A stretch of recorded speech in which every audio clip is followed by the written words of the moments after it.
Parlons maintenant des déplacements.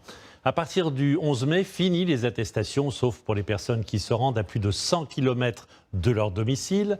Elles devront justifier d'un motif professionnel ou familial impérieux. Les forces de l'ordre se préparent donc à de nouveaux contrôles. Elles devront aussi vérifier que le port du masque est bien respecté dans les transports en commun. Georges Brenier, Alexandre Godin. Dès le 11 mai, ce pourrait être l'une des nouvelles missions confiées aux forces de l'ordre. Contrôler et verbaliser dans les transports en commun tous les voyageurs qui ne portent pas de masque sur le visage.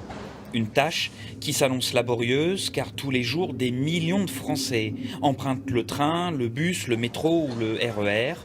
Les policiers appellent dès maintenant à ce que les agents de sécurité employés par les opérateurs effectuent eux-mêmes ces contrôles.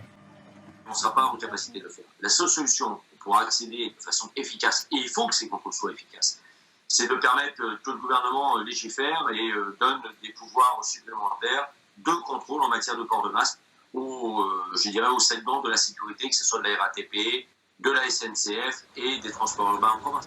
Autre mission qui reste encore très confuse dans l'esprit des policiers ou des gendarmes. À partir du 11 mai toujours, toute personne qui se trouve à plus de 100 km de chez elle pourra être verbalisée, sauf en cas de déplacement professionnel ou de motif familial impérieux.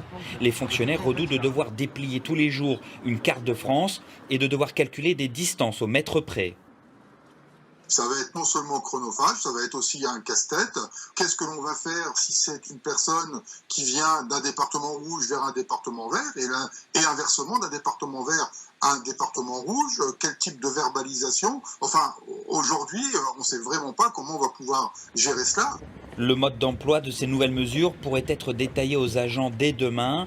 Une réunion doit se tenir au ministère de l'Intérieur. Les forces de l'ordre l'attendent avec impatience.